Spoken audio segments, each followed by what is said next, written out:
There has been a man who has dedicated his life for the last 3 decades taking criminals off the streets, including racists right here in our community. Take a look at this report on Ruben Perez.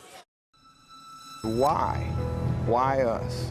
In 2001, when a black family in Katy found a cross burning in their yard, Assistant U.S. Attorney Ruben Perez went after the racists responsible and got multiple convictions.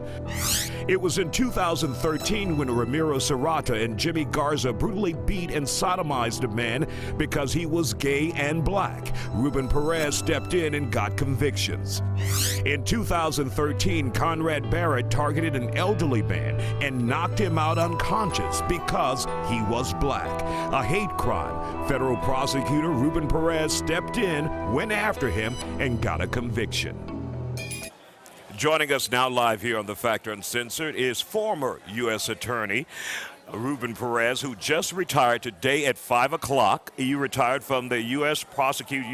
Federal Prosecutor's Office, 5 o'clock today, and you have given 25 years going after racists and those who break laws, hate crimes here in our community. You also worked 11 years for the Harris County District Attorney's Office, but with that retirement comes a new life. You're going back to Harris County after leaving the Federal Prosecutor's Office. First of all, how did you do it? How did you secure so many convictions against racists here in our community?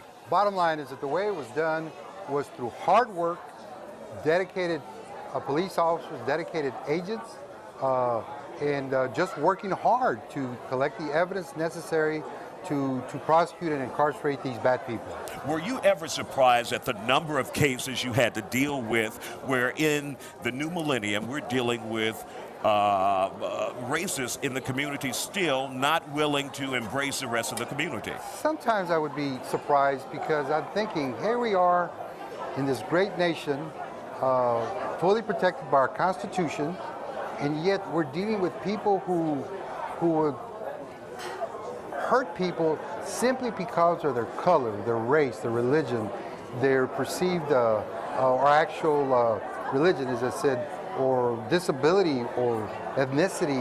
It's just mind-boggling that people would be targeted just because of those factors.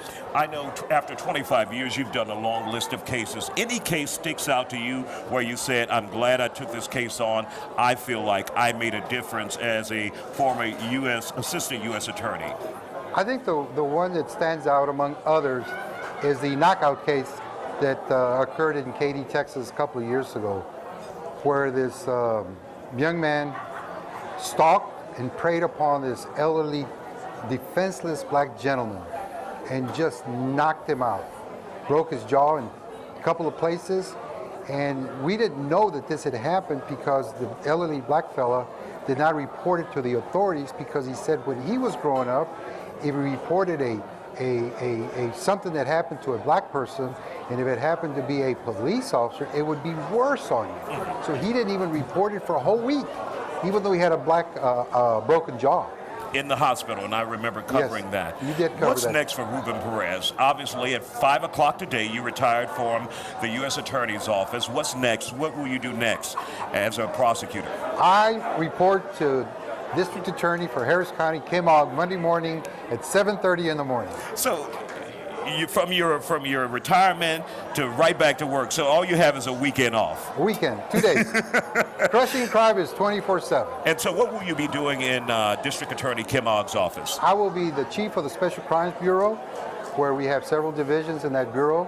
One of them being civil rights, human trafficking, human smuggling, cruelty to animals, organized crime, public integrity, and among other sections within that bureau. All right, Ruben Perez, former U.S. Attorney, now Special Bureau Chief with the Harris County District Attorney's Office on the Kim Ogg. Thank you for all you've done for the community in dealing with the racism here in the community. And thank you for covering these stories. Oh, no problem. To spread the message that we're not going to tolerate that in our country. Absolutely. Especially in our county.